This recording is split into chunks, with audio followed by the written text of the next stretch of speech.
After the thunder of World War II faded in 1945, the world stood at a crossroads. Two new superpowers rose from the ruins: the United States and the Soviet Union. One represented democracy, capitalism, and individual freedom. The other promised communism, equality, and collective control. But both carried nuclear fire and an unshakable belief that their ideology should rule the future of humanity. This was not just a rivalry between nations.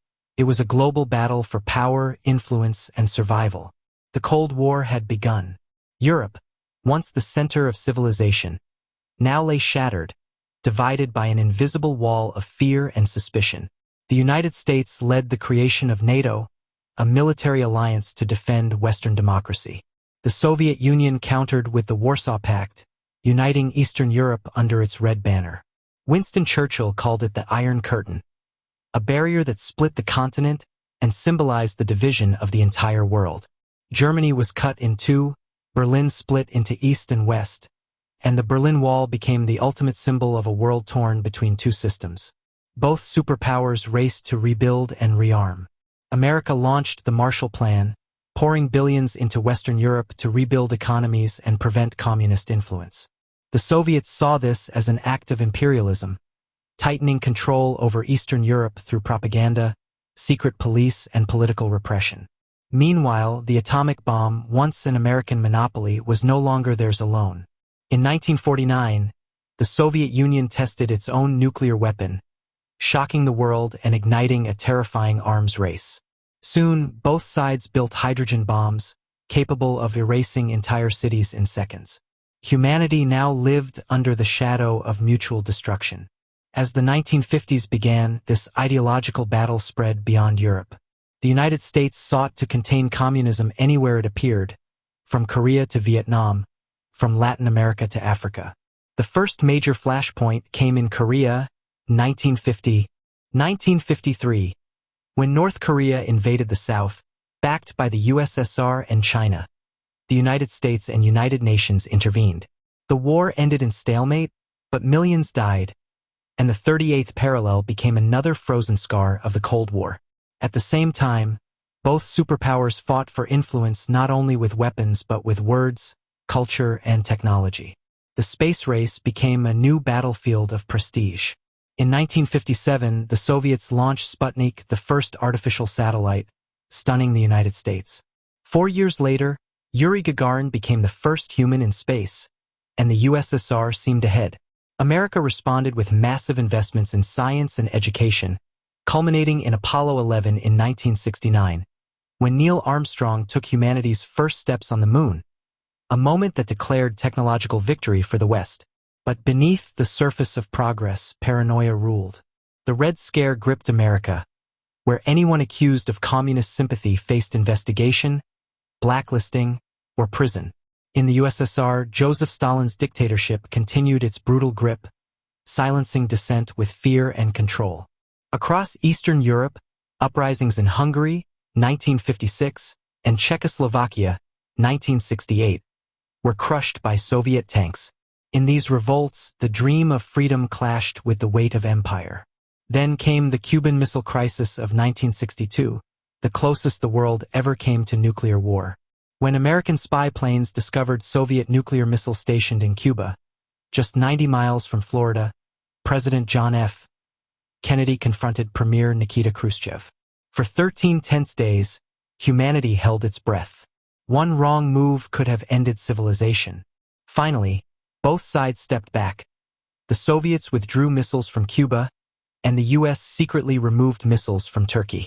The crisis revealed the true horror of nuclear confrontation and forced both nations to rethink direct conflict. But the Cold War did not cool, it evolved. America fought bitterly in Vietnam to prevent communist expansion in Southeast Asia. Despite vast firepower, the war ended in defeat, leaving deep scars on U.S. society. Meanwhile, the Soviet Union expanded influence in Africa, the Middle East, and Latin America, supporting socialist movements and revolutions. The CIA responded with covert operations, coups, and proxy wars: Iran in 1953, Guatemala in 1954, Chile in 1973, and Afghanistan in 1979. The Cold War was now everywhere, a global chessboard where every nation became a pawn or player. In the 1970s, détente, a temporary easing of tensions, gave the world hope. Treaties like SALT limited nuclear weapons, and cultural exchanges began. American President Richard Nixon's visit to China in 1972 reshaped global alliances, using Beijing as a counterbalance to Moscow. But the peace was fragile. In 1979, the Soviet Union invaded Afghanistan to support a communist government, reigniting global tensions. The United States armed Afghan rebels, the Mujahideen, with weapons and training, setting the stage for decades of future conflict. By the 1980s, the Cold War entered its final, most intense phase. U.S. President Ronald Reagan declared the Soviet Union an evil empire and launched the Strategic Defense Initiative, SDI, a massive space-based missile defense system nicknamed Star Wars. The USSR, already struggling with economic stagnation, corruption, and the high cost of military spending, began to crumble from within.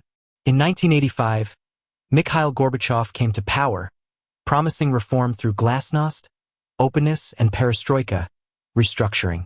He sought to modernize socialism, reduce tensions with the West, and end the arms race that was bankrupting his nation. Gorbachev met Reagan and later George H.W. Bush in a series of historic summits that changed the course of history. Treaties like INF 1987 eliminated entire classes of nuclear weapons, and a new spirit of cooperation emerged. But it was too late to save the Soviet Empire. Across Eastern Europe, communist governments began collapsing. In 1989, Poland held free elections, Hungary opened its borders, and East Germans climbed over the Berlin Wall, breaking the barrier that had divided Europe for 28 years. The fall of the Berlin Wall became the ultimate symbol of freedom triumphing over oppression. The Cold War was ending not with bombs, but with people tearing down walls. In 1991, after failed coups and internal chaos, the Soviet Union itself dissolved.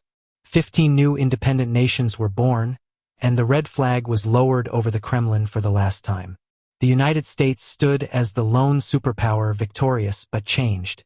The nuclear arms race, the decades of paranoia, and the billions spent on defense had left their mark on the world.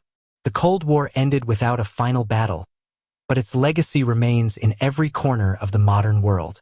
The rivalry between capitalism and communism shaped global politics, economics, and culture for half a century. It built institutions like the United Nations, NATO, and the European Union. It spurred technological revolutions, from satellites and computers to nuclear energy and space travel. But it also left scars. Divided nations like Korea, ruined economies, millions displaced or killed in proxy wars, and regions still haunted by ideological ghosts. Today, even though the Cold War officially ended, its shadows remain. Modern tensions between the US, Russia, and China echo the same struggle for influence, technology, and power. The Cold War taught the world that domination has limits, and survival depends on cooperation, restraint, and understanding. From the ashes of World War II to the fall of the Soviet Union, the Cold War defined the second half of the 20th century. It was an era of spies, propaganda, and power politics, of fear and ambition, progress and peril. It pushed humanity to the brink of annihilation and, at the same time, to the stars. A war that was never fought directly, but waged in every nation, every ideology, every dream of power. The world we live in today, its alliances, conflicts, technologies, and borders, all carry the fingerprints of that silent, invisible war. The Cold War was not just a battle between two superpowers. It was the story of humanity's greatest contradiction, our endless capacity for both destruction and survival.